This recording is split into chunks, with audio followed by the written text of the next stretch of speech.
And we continue at 2:06 in the afternoon on the John Phillips Show. Mr. Randy Wangs in Culver City. John, on Friday, Gavin Newsom, in his increasing war of words with the state of Texas over redistricting, brought Democrat members of the Texas legislature to the governor's mansion to, I guess, show them how stable and normal California is. And then he got sirened big time.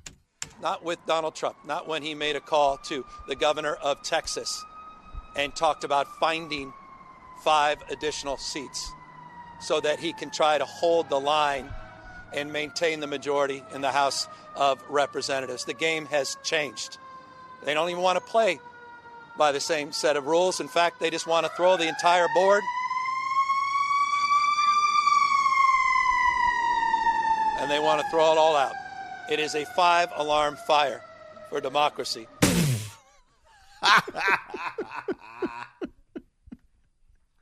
Well, at least those Texas Democrats are familiar with his work. You need to be more like us. Now, if you'll excuse me, I need to pause because the sirens are going by as another store is being robbed. Fire board. It was like right up on the governor's mansion. It sounds like that police car drove right through the press conference. 800-222-5222 is the telephone number, 1-800-222-5222. Well, narcissistic drama queen, United States Senator Alex Padilla, has decided that he's going to try to gobble up yet even more headlines related to the state of California's fight with the Trump administration over enforcing the border. That's because Alex Padilla on Friday at a press conference unveiled legislation that will definitely never pass that would offer a pathway to permanent resident status for people in the country illegally. And this is basically the Democrats' plan when they talk about combating illegal immigration. They basically don't want to deport anyone. But if you push them far enough, they'll say, well, we don't support illegal immigration. So what's your plan? What do you propose we do about it? And the answer is inevitably, well, if we take everyone who's here illegally and we make them legal, problem solved. For more, here's Fox 11. My parents, Santos y Guadalupe Padilla, came from Mexico in the 1960s in search of a better life. So I know that California is stronger, not in spite of the immigrant population, but because of the immigrant population. I feel like he's missing a word there. Yeah, you notice how they conveniently leave out illegal when they're talking about deportations?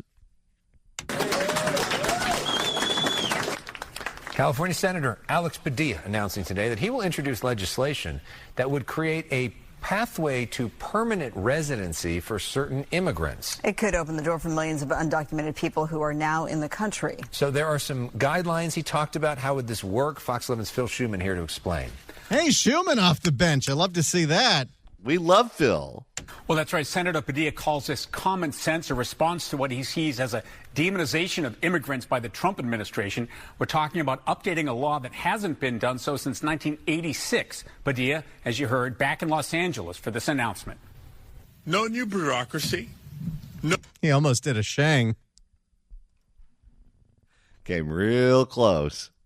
The bureaucracy is real. No new bureaucracy. Bureaucracy. I think Close that's enough. I think that's for beer. No new bureaucracy. No new agency. Just a simple date change to existing law to better reflect today's reality.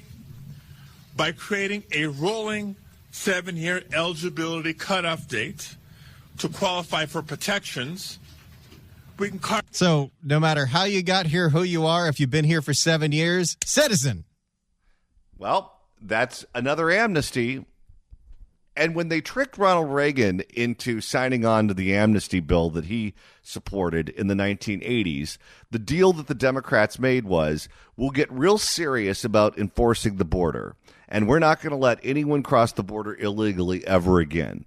So let's take care of the people who are here illegally now. We'll seal the border, and the problem is solved once and for all. And, of course, what they did was the bait and switch.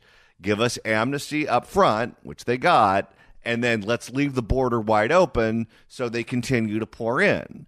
And now he's trying to play the same game again. What is the saying? Fool me once, shame on you. Fool me twice, shame on me. We can carve out a better path forward for hardworking, long-term immigrants. Sir. Well, you can't do a Padilla story without including him getting cuffed. Oh, yeah. That's his claim to fame. Sir. It's so funny. All the years on LA City Council, California Secretary of State, a California senator, the thing he's known for is making a scene at a press conference. Well, what's funny is his political career was about to end. He was on the city council, termed out there, in the state senate, termed out there, Secretary of State, termed out there. There was no place for him to go. And it wasn't until Gavin Newsom appointed him to become United States Senator that he got an extension to his political career. I guess he could have come back and run for the Mike Garcia seat had he moved, or some other congressional seat, but nothing was opened up. He was basically out of luck, and then Gavin Newsom threw him a lifeline. Sir. Hands up. Now, the last time Padilla got national headlines was this, when he was forcibly removed from a Los Angeles Homeland Security news conference. You remember that. He, of course, continues to be one of the administration's loudest critics. For him, it's personal. He often tells the stories he just did today of how his parents came from Mexico with nothing, became naturalized citizens. So House Democrats introduced a similar bill today. Padilla knows this, of course, is an uphill battle, but says right now is the time to act. Yeah, which doesn't mean anything. No. First of all, he's in the minority. Second of all, if the Democrats push for amnesty right now before the midterm elections, their goose is going to be cooked. That was Trump's number one issue when he ran for president, was immigration. And now he's following through with his campaign promises, and they all seem to be surprised that a politician's actually doing that. If suddenly the debate becomes, let's legalize everyone who's here illegally, he may benefit from it because California is a one-party state. But how would you like to be a Democrat running for the United States Senate in Georgia or North Carolina or Michigan or some other state that voted for Donald Trump in the last election, and now the Democrats are at least trying to pretend like they care about the border? You screw up the entire storyline. So who exactly would be eligible? How does this work? Would be people who aren't eligible for a green card under like family or fleeing regime, looking for asylum. For people who have simply been here working for at least 7 years that don't qualify under any other green card provisions. Someone like Narciso Barranco, right. who we saw in the previous story, who was there today? Who was at the event with Padilla today, along with some others. And so this was last... Yeah, that lady from Churla was there, who's still getting paid from Los Angeles tax dollars. And we wonder why our taxes only go one way. And so this was last updated under the Reagan administration. The year 1972 was the year you had to be in the country by in order to qualify under this provision, the Registry Act it's called. So this hasn't been updated forever. But, you know, he knows it's an uphill battle given the makeup of the House and the Senate. I mean, they didn't even try this when they had all three houses. No, because they knew how politically toxic it was. George W. Bush tried it, and he couldn't get it through, even though Republicans controlled the Congress at that time. And back then, there were Democrats who still cared about the border, and they raised all kinds of hell. I mean, there's a reason it hasn't been updated, because we haven't passed serious immigration reform since 1986. That's the bill some call amnesty that Reagan delivered, and there hasn't been a real bill since then, almost 40 years. So this unlikely to go anywhere, given the rules of the Senate and the House right now, but he's making a statement. Right. Yeah. All right, Phil. Well, it worked. He got a headline on a Friday night newscast.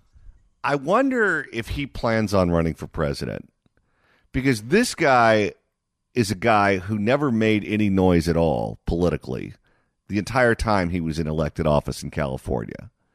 Then he gets appointed to be U.S. Senator, and I think, and I might be wrong about this, but I think he believes there might be a lane for him to run for president because the Democratic Party is in such disarray right now. What is that lane?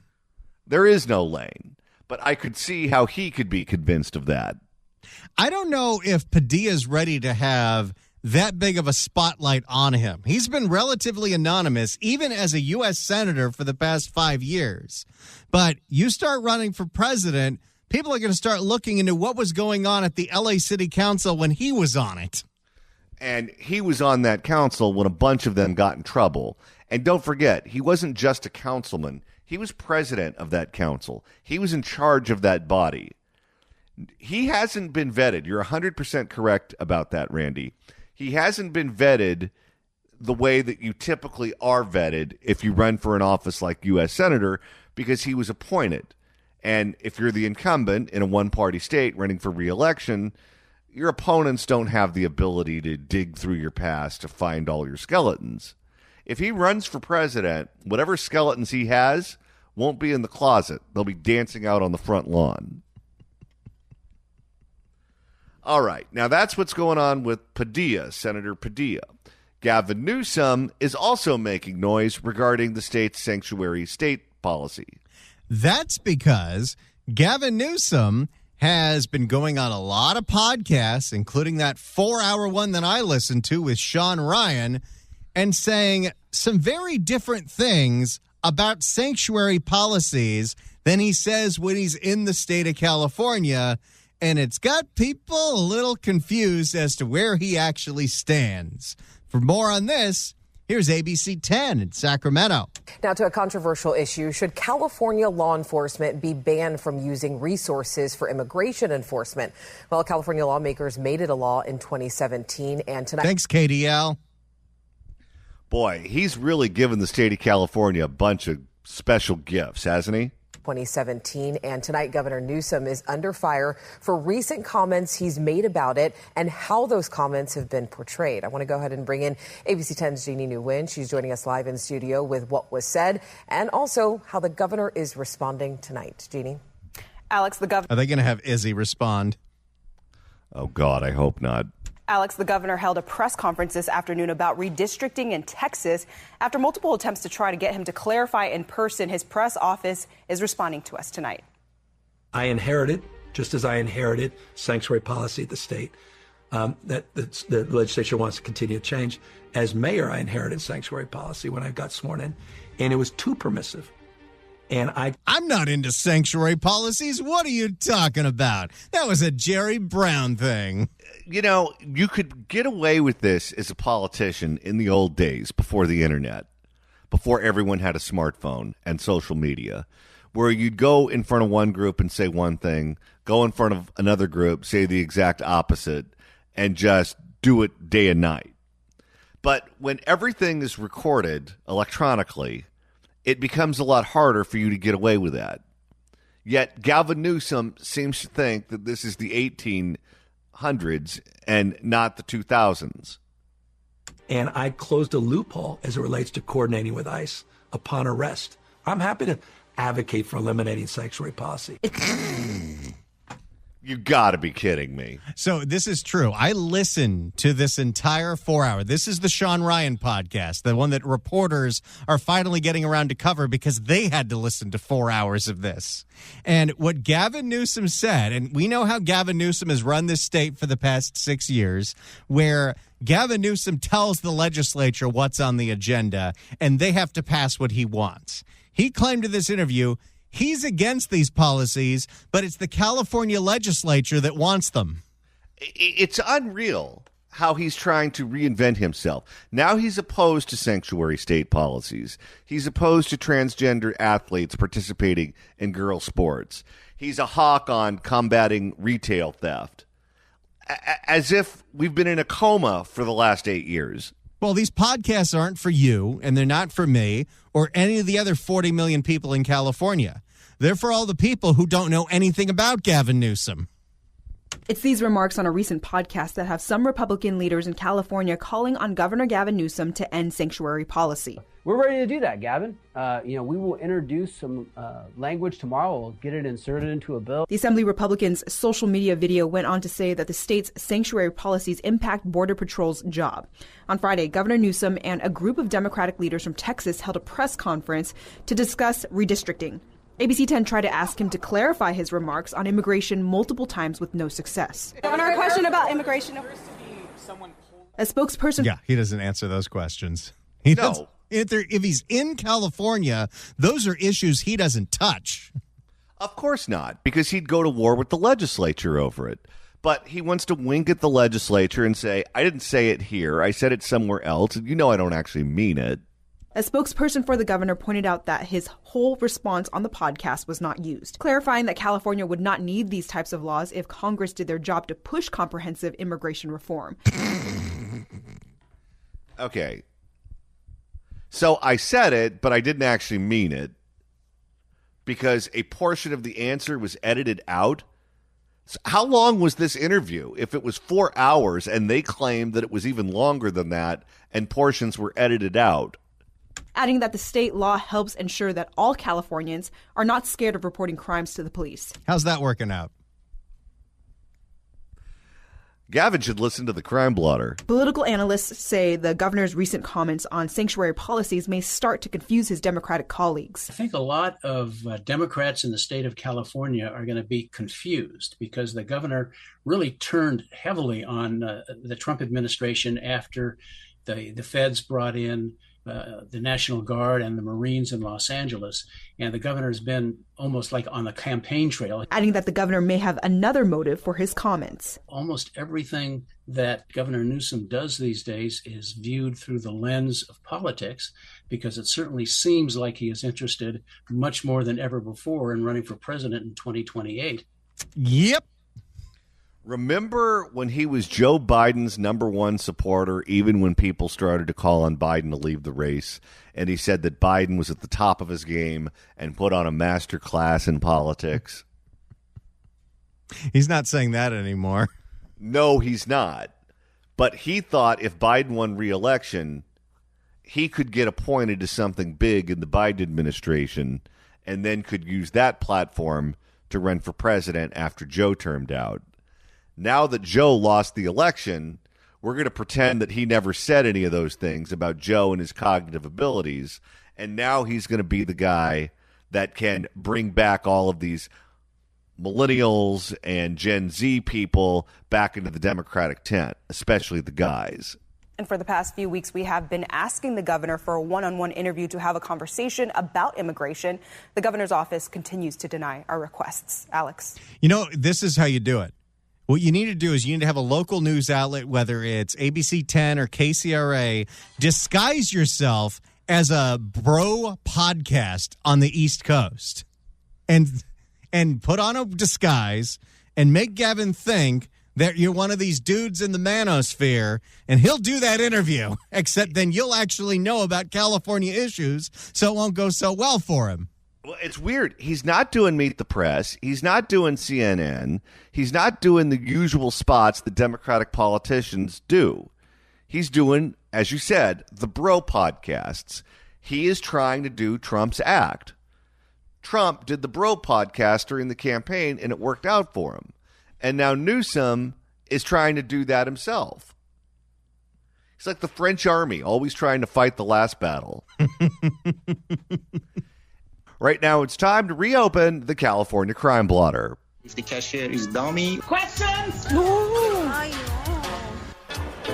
And Randy, despite the fact that Encino is one of the highest priced zip codes in all of Los Angeles, they've been hitting our blotter over and over and over again. We have had a lot of burglaries, a lot of robberies. We even had a double homicide in recent weeks in Encino. And apparently, now there's a lot more patrol, including mounted patrol. But what did we see over the weekend? Literally the house next door to the house where that double murder took place. Police had to break up a party house. That's the spot you want to have a party in? For more, here's KCAL. Meantime, 2 weeks after an Encino couple was murdered in their own home, police responded last night to the house next door. Lori Perez joins us from Encino with a look at what brought officers there and why neighbors, Lori, are so furious.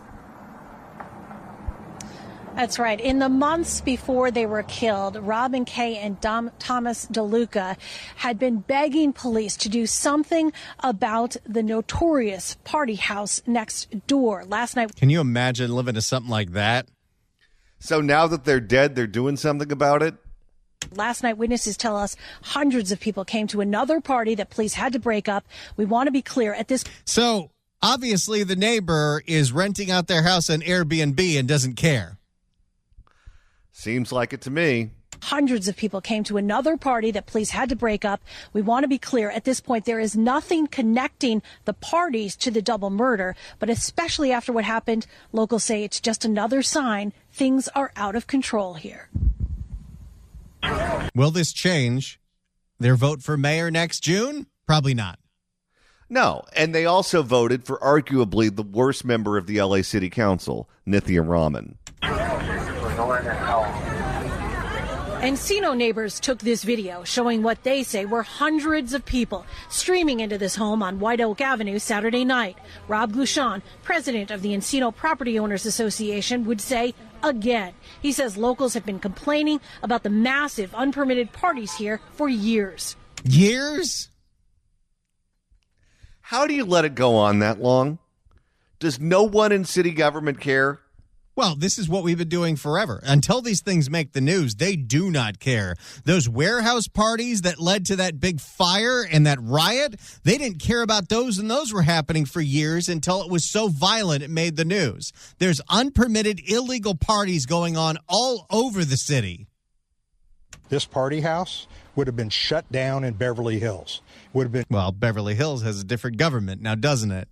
That's right. They're not part of the city of LA for a reason. Would have been shut down in Burbank. Burbank, also its own city, and doesn't put up with that nonsense. Burbank is for the elderly. It closes at 8 o'clock. In Orange County, they'd give them the chair. But in LA, you can break the law, and there's no consequences. And we're very supportive of LAPD. But honestly, they need to be tougher. This is an example of when something gets out of control because the law doesn't get enforced when the problem starts. Encino has been targeted by a wave of crime over the past 2 years. The most stunning incident, of course, right next door, where an intruder killed American Idol executive Robin Kay and her husband Thomas DeLuca 2 weeks ago. Roy Newaser is president of the Encino Neighborhood Council and says the party house is emblematic of Encino's problems dealing with lawlessness. That just kind of talks to the issue that we have here in this whole community where there's so many awful things going on with the burglaries and party houses and even murders. It really does break. These things were all happening last year. These things have been happening for quite a while, and these things were even happening last spring when the voters in Encino overwhelmingly in the primary said yes. More Nithya Raman, please. Well, here's the problem. You can have community meetings and you can post things on social media and Nextdoor and all of those websites, and you can write letters to your elected officials. None of it matters unless and until you start voting differently. This is what you're going to get. So unless you're going to start doing that, you're wasting your time. This week, community groups will Zoom with the mayor, their city council rep, and LAPD, giving them a list of demands.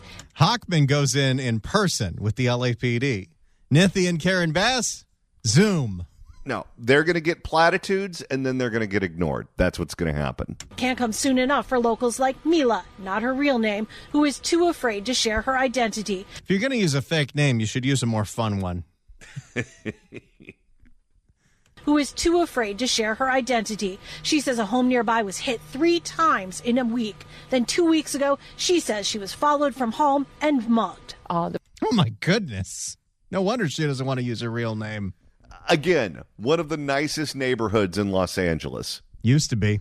The person followed us from our area and attacked us. You know, we're actually going to get to a point, and no one ever saw this coming, where the connotation south of the boulevard is actually a bad thing now.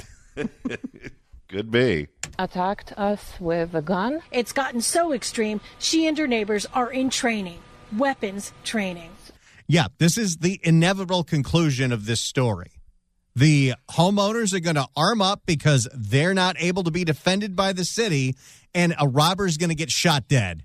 Or they're just going to end up moving to Orange County, too, or moving to Nevada or Arizona or Texas.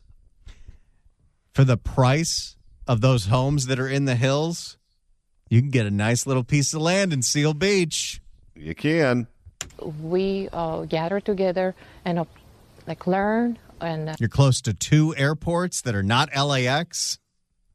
You got beach views, and you don't have this riffraff. And you're close to Captain Jack's, best king crab in Southern California. Practice and exercise how to protect yourself inside your house and how to use guns. And most people I know here, they purchase the guns right now. This is horrible because we feel like we are sitting ducks here. But we might be next, and we don't know. That's hard.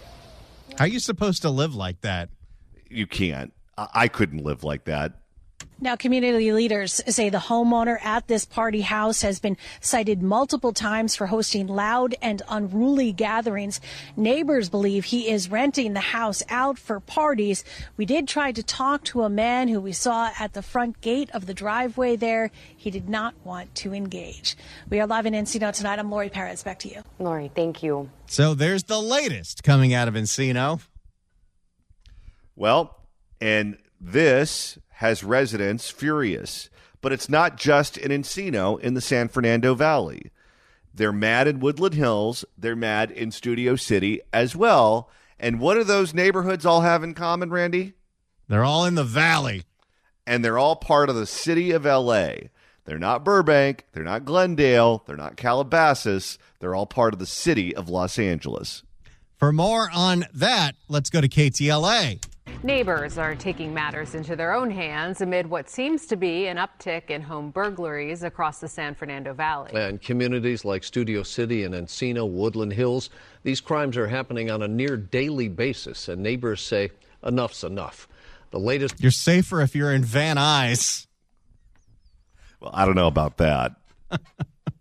The latest burglary, it happened just hours ago. 2 masked men who may be involved in a number of other burglaries. The dumpier parts of the valley aren't seeing all these break-ins. No, because they know, the crooks know that people have money in Encino. So right now they're targeting them. Because if the government isn't going to protect the homeowners, even in the rich parts of town, then why not go after them? 2 masked men who may be involved in a number of other burglaries are seen running with a safe from a Woodland Hills home. That's not incriminating at all. You know, I feel like the moral of the story, at least once a month on the Crime Blotter, is safes aren't safe. Nope, you're better off with a shoebox. Rachel Menitoff is live in Studio City tonight, where she spoke with residents about this disturbing crime trend. Rachel. Hi, good evening. One person who has actually witnessed thieves in action says this neighborhood and other ones close by are, quote, on fire, referencing the frequency with which burglars are hitting Valley homes.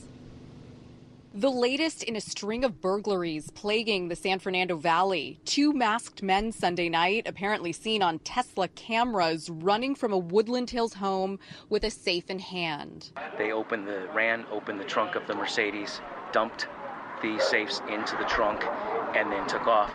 And what do we know happens after that, Johnny? They find a way to get into the safe. And then they dump the safe off the 118 freeway into that ravine. With all the others.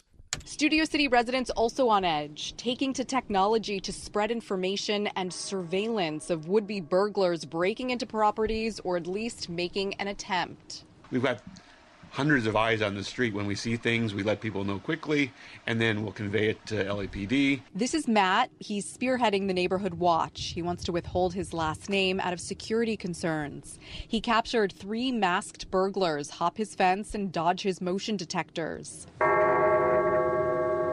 Only to You know what's funny is the cops always tell you, if you're the victim of a crime, get some lights, get a security system, get some cameras, get a dog, whatever the case may be.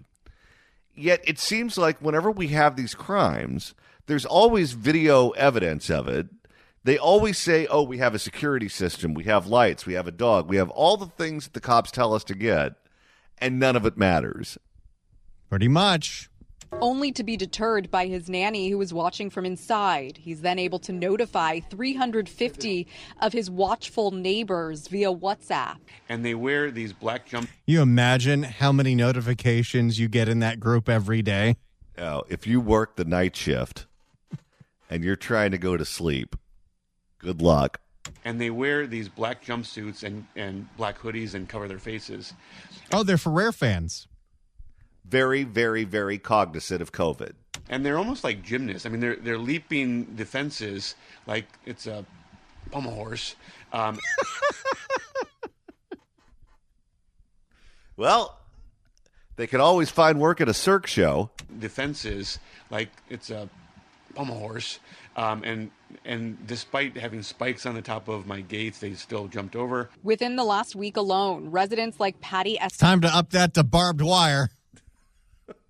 What's next? A moat with alligators? Within the last week alone, residents like Patty Eskander recall at least 2 burglaries, all within a very small radius. They do it right in the middle of the day. Eskander believes it's this black Mercedes that's responsible for at least one of the hot prowls on her street. As you can see, the license is covered up with a towel. A nearly identical getaway car was also seen fleeing the Woodland Hills crime scene. And everyone was watching. That's the weird thing. All the neighbors were out and walking around, and they didn't care. Well, they were probably typing up next door that something was going on. But you're not going to intervene. No, and these crooks know nothing's going to happen. So it doesn't matter if all of these neighbors are recording them on their phone. It doesn't matter if all of these neighbors are getting a good physical description of them, because they know they're not going to get caught. These concerns mirror those in Encino, where there have been a rash of burglaries, robberies, and even the murder of American Idol executive Robin Kay and her husband. Council member Adrian Nazarian sent us this note saying, I have a word of warning for any burglars or potential burglars out there. You might think you're going to get away with it, but you're not. Of course they are. Adrian, I know you're a newbie. This isn't how this works. You're going to get caught. There are eyes everywhere. That doesn't matter. No, they know there are eyes everywhere. They're doing it right in front of them and don't care because they know they're not going to get caught. And local officials say they can't necessarily go into detail about their enforcement efforts. What they can say is that moving forward, there's going to be a lot more observation around here. We're live in Studio City tonight. I'm Rachel Menitoff. Court Rick, back to you. That's the latest coming out of the Valley. Observation isn't the problem. They're all observing what's happening. The follow-through, the catching them and throwing them in jail, that's what's not happening. But that's not what the LA City Council wants. That's not what the mayor wants. That's not what the governor wants. They want quote-unquote accountability, which means you check a box. How much do you want to bet of all of these crimes going on right now in this portion of the San Fernando Valley, it's a very small population of people committing all of the crimes? Just imagine how much safer that neighborhood would be if we would be able to identify who's doing it, arrest them, throw them in jail, and keep them there. It would go back to being the Encino of old. That's what would happen. So I just got back from Las Vegas earlier today, and I know we've spent some time talking about the drop-off in tourism for Sin City, where tourism was down, 8%, Randy? It's been down significantly for 6 months now, but yes, I believe the July numbers are 8%. Okay, after spending 5 nights there, I've got to tell you, it's not a surprise to me. Because Las Vegas was one of these cities post-COVID that really went on a sugar high, where everyone was given their EDD money, people didn't have to work, they had the travel bug, and they decided they were going to go to Las Vegas and try to strike it rich. And Las Vegas understood that everyone had this desire to travel, that people had money in their pocket, and they could charge whatever they wanted, and people would just have to pay it. And then the post-COVID sugar high wore off, and Las Vegas has not brought their prices back down to reality. In addition to being extremely expensive, they don't maintain their equipment. You're paying a fortune to stay there, and the trams are broken. They don't work. The escalators are broken. They don't work. The kiosks in the parking lot are broken. They don't work. And everything leads to delays. Everything leads to you having to walk up and down stairs carrying a bunch of bags. And you think to yourself, for what you're spending to go to Las Vegas, you could be at the Four Seasons in some tropical location. Why are you doing that to then go in and blow all your money in the casino too? If California decides to legalize sports betting in the next election, which is being predicted by many, that might be a death blow to Las Vegas, because they have serious problems now. If they don't get their act together, those problems are going to be bigger soon.